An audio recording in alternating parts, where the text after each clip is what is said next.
Welcome to the Pencil Bob channel. I hope you enjoy my stories. We bought the house last year. Georgia heat pressed against the car windows as we pulled into the driveway for the last time before signing. The place wasn't fancy, but it was ours. My wife had already decided before the papers hit the table. I liked the yard, the brick front, the quiet street.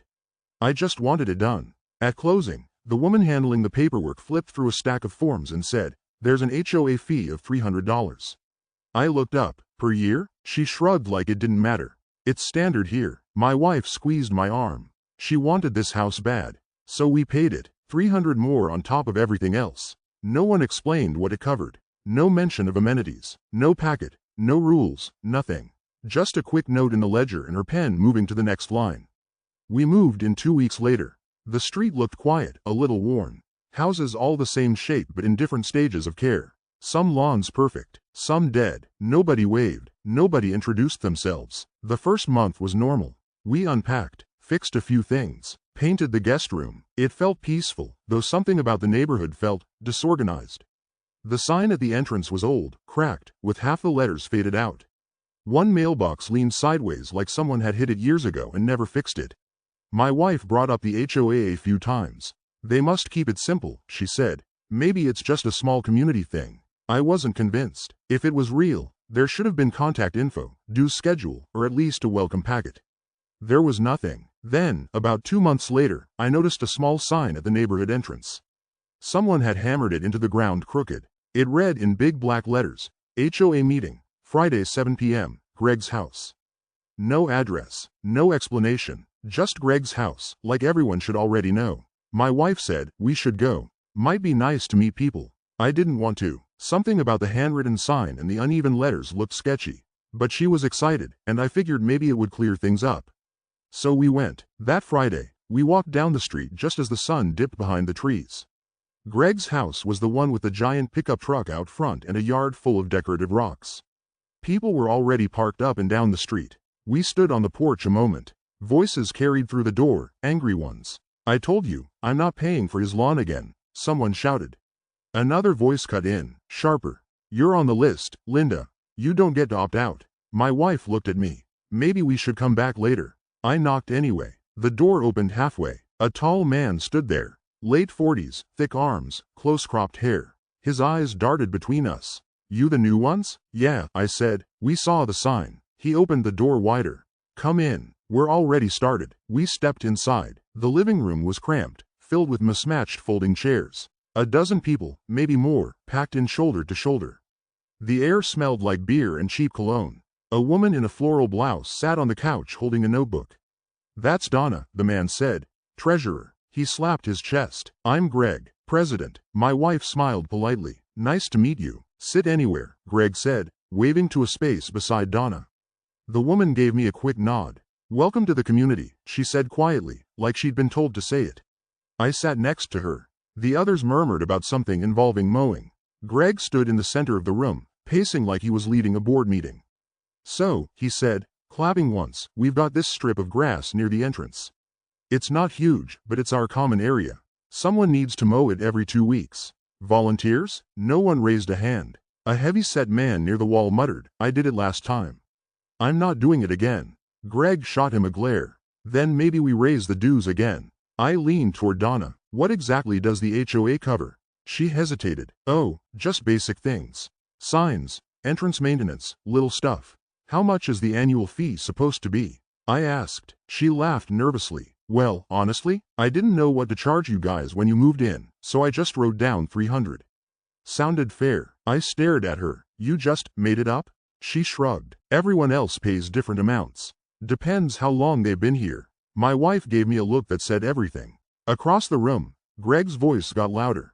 "If nobody's gonna volunteer, then we'll assign it. That's how this works." A woman near the kitchen snapped, "You can't assign chores. This isn't a job." Greg smirked. "Then pay more and we'll hire someone." I cleared my throat. "Sorry, but is there a list of bylaws or rules? Something official?" Everyone went quiet. Donna stared at the floor. The heavy-set man coughed. Greg frowned. "We keep it informal. Makes things easier." "Informal?" I repeated. Donna spoke up softly. "It's voluntary, technically." The room tensed. Greg's eyes flicked toward her like she'd said something forbidden.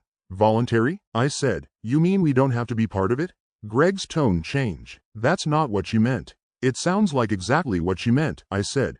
He stepped closer, crossing his arms. You paid your dues. That means you agreed. We're all neighbors. You can't just decide to bail. My wife tugged at my sleeve. Let's go. Greg smiled without warmth. If you walk out, expect problems later. I stood anyway. We're not paying another dime. Donna looked like she wanted to disappear. The room stayed silent except for the hum of a ceiling fan. Greg's jaw tightened as he stared at me. Suit yourself, he said. But around here, people remember things. We left without another word. The night air felt heavier than before. As we walked home, my wife whispered, "What do you think he meant by that?" I didn't answer, because deep down, I already knew it wasn't going to end with just $300. The next morning, the mood in the house was tense. My wife was quiet, pacing around the kitchen. She didn't say much, just made coffee and stared out the window. I could tell she was thinking about last night. I sat at the table going over the mortgage documents again. Nothing in them mentioned any official HOA, not a single line. Just that one vague sentence from closing about the $300. It looked like a footnote someone threw in as an afterthought. I don't like that guy, she said finally. Greg, he looked at you like he owned the place. I nodded. I'll look into it today. I want to know if this HOA even exists. By noon, I called the county office. They couldn't find anything listed under the subdivision's name. The woman on the phone checked twice. If there's no record, then it's probably just an informal group, she said. That word, informal, sat wrong. Later that afternoon, I saw Greg standing in his driveway, talking with another neighbor. His voice carried across the street. Loud, confident. I could tell he wanted me to hear him. Some people don't understand what community means, he said, pretending not to look my way. We'll fix that. My wife closed the blinds. He's trying to bait you. I laughed once. He's going to regret that. 2 days later, another sign appeared, this one printed, taped to the mailbox stand at the end of the street. Mandatory HOA meeting. Attendance required. Friday, 6 p.m., Greg's house. I crumpled it and threw it in the trash. I'm not going, I said. My wife said, maybe we should, just to see what they're up to. I didn't want to give him the satisfaction, but curiosity won. We went. When we walked in, Greg stood at the front of his living room again, arms folded, acting like he was the CEO of something important. The air was hot and thick. Donna sat on the same couch as before, looking smaller than last time. Ray stood by the window with a clipboard. Greg smiled at us, a fake friendly smile. Glad you came back. We were just getting started. I didn't respond. I just took a seat in the back. He cleared his throat. We need to talk about responsibility. About commitment. Some residents have decided they don't need to follow the same expectations as everyone else. A few people nodded along. One woman, Linda, muttered, "We all pay, Greg." Everyone should. Greg gestured toward me. Not everyone does, apparently. All eyes turned my way. My wife crossed her arms. We paid once, she said. That was before we found out it's voluntary. Greg smirked. Voluntary doesn't mean optional. That's exactly what it means, I said. Donna looked terrified. Her voice shook. We've never actually registered anything. It's just community-based. Greg shot her a look so sharp she went silent. I said, so you're charging people for something that doesn't even exist? He took a step forward. You live here, don't you? You benefit from the upkeep, from the sense of order. That's worth something. The cracked sign and the dead grass? I said, that's your version of order? A few people laughed under their breath, quickly covering their mouths. Greg's jaw twitched. He turned to the group. This is what happens when people don't respect structure. When they think they can freeload off everyone else. I stood up. You've got no legal authority. You made this whole thing up. Sit down, Greg said. No, I said, you can keep your pretend HOA. We're done. Ray stepped between us, holding that clipboard like it made him official. You signed the payment sheet, he said. I glanced at it. That's a receipt, not a contract. Greg pointed a finger. You're finished here. I laughed once, short and cold. What does that even mean? Means we take care of our own, Greg said. People who don't contribute find it hard to stay comfortable here. My wife grabbed my arm. We're leaving. Donna stood up suddenly. You can't threaten people, Greg. He turned to her. Sit down. She didn't. You told me to charge them. You said it didn't matter what number I used. He stepped closer. You need to remember who keeps this place running. Ray mumbled. Greg, maybe cool it. Greg spun around. Shut up, Ray. It was chaos for a moment. People talking over each other, Donna crying, Linda yelling about the lawn, someone knocking over a chair. I grabbed my wife's hand and pushed through the mess toward the door. As we left, I heard Greg's voice over the noise. "This isn't over. You'll see." Outside, the air felt different, thicker, heavier. A light rain had started. We walked fast down the sidewalk, not speaking until we reached our driveway. My wife turned to me. "He's unhinged." I nodded. "And dangerous." That night, I double-checked every lock on the house. Through the curtains, I saw headlights pass by slow. Too slow. I stayed up late on the couch, watching the street through a narrow crack in the blinds. Around midnight, I saw Greg's truck roll past again. No headlights this time. It stopped for a moment in front of our house. Then it backed up and drove away. The morning after that night with the headlights, things started happening fast. Little things at first. A dead plant was dumped on our driveway. Dirt and leaves scattered around it, like someone had tossed it there in anger. I almost didn't notice it until my wife pointed. "Look at this," she said, picking up the wilted stems. "What is wrong with them?" I didn't answer. I just knelt down and snapped a photo. Evidence. By afternoon, the mailbox had been stuffed with wet leaves and a torn piece of paper. "Pay your share or face the consequences." I balled it up and threw it in the trash. "They're insane," I muttered. Over the next few days, things escalated. Ray was always nearby. I'd catch him photographing our yard when I stepped outside. He didn't hide it much either. Just leaned against a tree, clicking his camera like he owned the street. Donna avoided us completely. I saw her once at the mailbox, face down, pretending not to notice. The tension was unbearable. Then came the first real note. This one was typed, official looking. Fine notice, for $150. Reason: failure to maintain community standards. My wife slammed it down on the kitchen table. "This is ridiculous. What standards? They can't do this." "They think they can," I said, trying to stay calm. I decided to confront Greg directly. I walked down to his house one evening. He was on the porch, beer in hand. The street was quiet, neighbors gone inside. "I got the note," I said, holding it up. He smiled, slow and deliberate. "You think this is just a note? This is how things work here." I frowned. "How things work? You're extorting people. It's harassment. There's no HOA. He laughed. "Not officially, no. But everyone knows the rules. You agreed when you paid." I shook my head. "I paid before I knew anything. You've made this up as you went along." Greg leaned back. "Exactly. That's what you don't understand. We make the rules. That's the difference." I stepped closer. "Threatening people, filing fake fines, it's criminal. You know that?" His smile didn't falter. "I prefer to call it persuasion." I left, taking photos of his porch, his truck, and the entrance sign. The street felt darker as I walked back home. That night, our porch light shattered.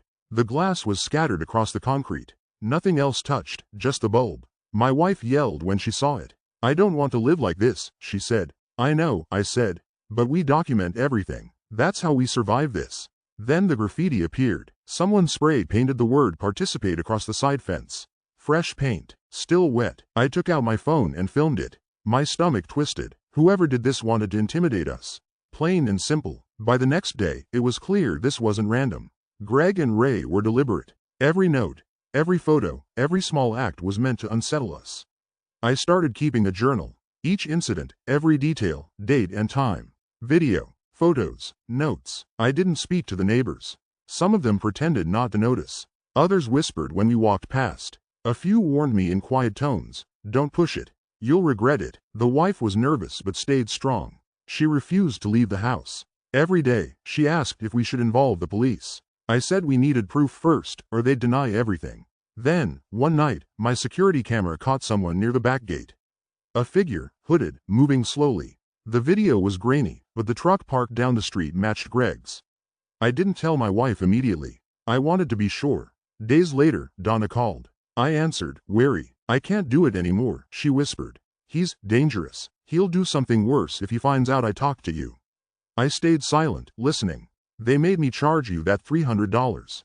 Greg, he forces people. Threatens anyone who stops paying." "I'm sorry. You knew it was fake?" I asked. "Yes. And yes, I'm scared," she said, voice shaking. I told her to document everything, then hang up. A few nights later, I saw headlights stop in front of our house again.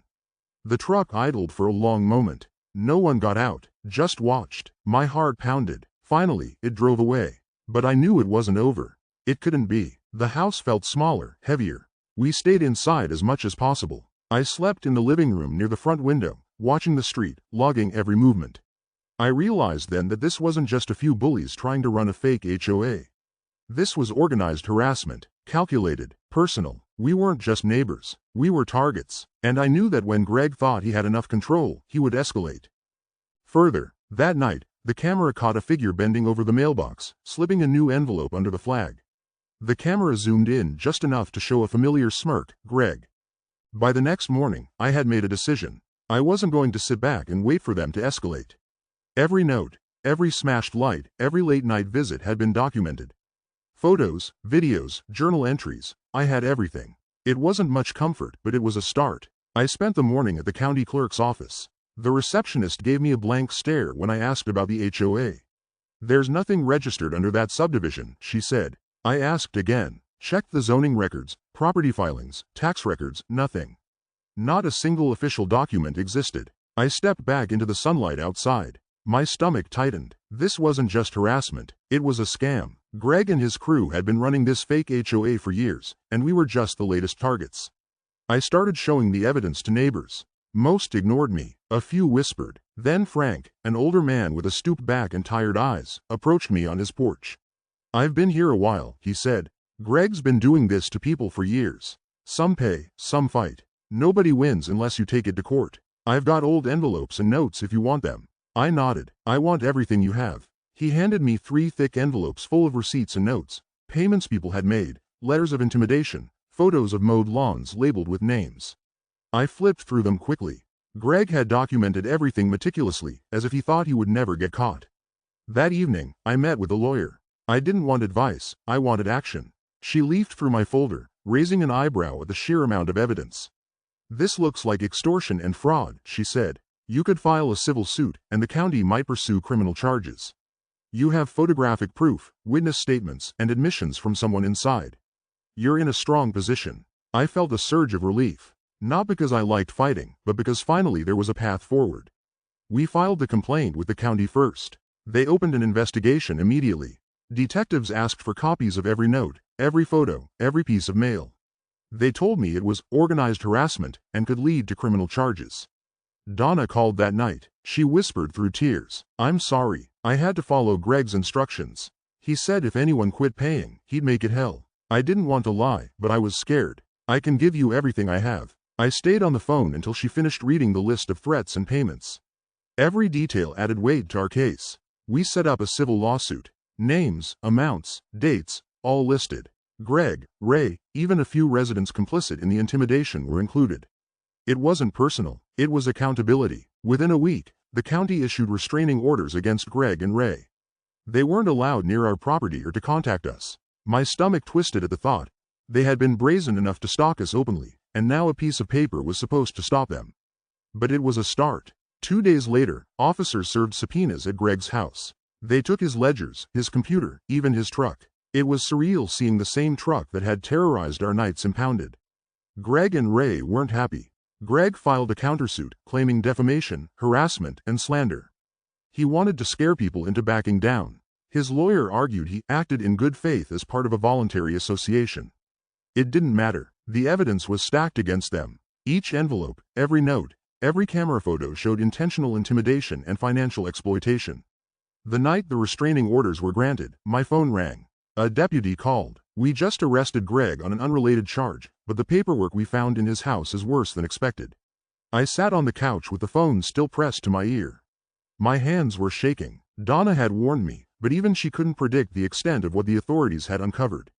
I thought about the porch light that had been smashed, the spray-painted fence, the dead plant on our driveway. All those little acts of aggression led to this. For the first time, I felt a sense of power. Not relief, not victory. Just the knowledge that the law was finally moving. That night, I went to bed in the living room with the blinds open slightly. I wanted to see everything that happened on the street. I wasn't afraid anymore, but I stayed alert. Even as I drifted to sleep, I thought about the legal papers piling up, the officers preparing their reports, the civil suit scheduled to be served. I knew Greg and Ray were finally going to face consequences they could not ignore. Hours later, a flash of headlights moved slowly past our house again. I grabbed the camera just in time. The figure behind the wheel was unmistakable, Greg. But this time, he didn't get out. He didn't approach. He just watched and then drove away, leaving a note stuck under the wiper. "This isn't over." The morning the first court date arrived, I felt a mix of dread and focus. The courtroom smelled like old wood and cold linoleum. Greg sat at the front, scowling. Ray was beside him, fidgeting with a pen, trying not to look at the stack of documents our lawyer had prepared. The judge called the session to order. The county prosecutor stepped up, laying out the evidence. Photographs, letters, receipts, notes, emails, camera footage, all lined up like soldiers. Every act of intimidation documented. Every false fine accounted for. Every payment that should never have been demanded accounted for. Greg shifted in his chair. "These are exaggerations," he said. "I never threatened anyone." The prosecutor didn't even flinch. "We have eyewitnesses. We have internal correspondence. We have financial ledgers showing funds diverted for personal gain. You ran a scheme pretending to be a legal HOA, and you extorted neighbors for years." Ray tried to speak up. The judge cut him off. "You will remain silent unless spoken to. Understood?" Greg's jaw tightened. He glanced at Donna, who sat quietly, avoiding eye contact. She had agreed to testify fully in exchange for leniency. She handed over receipts showing she had been forced to create fake fines, threatening letters, and even small payments funneled back to Greg's accounts. The lawyer on our side called witnesses next. Frank, the older neighbor, stood and recounted his experiences. Names, dates, amounts. Other neighbors gave testimony, describing harassment, intimidation, and coercion. Every story reinforced the pattern of deliberate control and extortion. When the civil ruling was read, Greg's shoulders sank. The court ordered restitution for every homeowner affected, plus court costs and fees. All assets tied to the fake HOA, including Greg's truck, the landscaping service he ran, and his stored funds, were frozen pending distribution. But it didn't stop there. The criminal case moved fast. Detectives from the county, joined by federal investigators because of tax fraud evidence, charged Greg with organized fraud, extortion, and filing false tax documents. Ray faced multiple counts of misdemeanor harassment, escalating to felony-level violations due to the scale and coordination. The courtroom held its breath as the jury listened to the evidence: letters, emails, video clips, bank transfers. The prosecution painted a picture of meticulous planning. Threats, intimidation, deliberate fear tactics, and financial manipulation. Every single act calculated. Greg tried to plead ignorance. "I didn't know it was illegal," he said, voice shaking, though his eyes remained defiant. The jury didn't buy it. Not one of them. Ray tried to shift blame. "It was Greg's idea. The judge interrupted. "You willingly participated in harassment and intimidation. Ignorance is not a defense." Within weeks, Greg was taken into custody. Handcuffed. The officers collected his personal items. Every ledger, envelope, and piece of evidence we had accumulated was seized for the official record.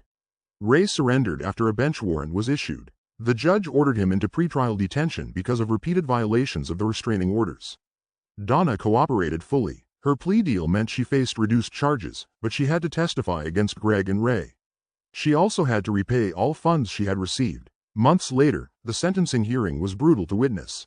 Greg received prison time, thousands in fines, and a court order to pay full restitution to victims. Ray received a mix of prison and probation, plus mandatory community restitution. Their lawyer tried to negotiate alternative measures, but the judge rejected every plea. The sentence had to reflect the scale and cruelty of their actions. Outside the courthouse, a line of deputies escorted Greg and Ray to separate vehicles. The neighbors we had worked with whispered among themselves, shaken. Some were relieved. Most were quiet. The weight of the years of manipulation and harassment hadn't vanished. A final court order took control of the so-called HOA's assets. The county appointed a receiver to manage the neighborhood, ensuring no one could recreate Greg's operation. The documents were clear: permanent oversight, legal authority to stop any false claims, and strict rules about collecting fees. We walked home, exhausted. Our porch light was fixed. The fence was cleaned, but the neighborhood felt different. Some of the older neighbors avoided eye contact. They remembered the years of fear. We had won legally, yes, but the memory of the harassment lingered in every cracked sidewalk and unkempt lawn. Weeks later, a final envelope arrived at our door. No return address. Inside was a small check, partial repayment of our original $300, and a note typed, "Impersonal. Restitution has been issued. Compliance enforced. Do not test us again." I looked at the envelope, then out the window. Greg and Ray were gone from the neighborhood, behind bars, but the mark they left remained. Years of subtle intimidation, nights of fear, the sense that your own street could turn on you at any moment. It didn't vanish with prison sentences or court orders. The final court documents, the official judgments, the restraining orders, they were on the kitchen counter. Heavy with authority, I stared at them long after the sun went down, realizing justice had been done, yes, but the cost had been immense. We had survived, but the neighborhood, once quiet and simple, carried the shadow of what had been done. It wasn't over for those who remembered. And for me, every time headlights pass slowly by our house at night, I can't shake the feeling that someone is still watching, calculating, waiting for a chance to test the law again. I picked up a stack of court papers and held them tight. The law had spoken. Greg and Ray were gone. But the damage, the fear, the manipulation, the years stolen, was ours to carry forever.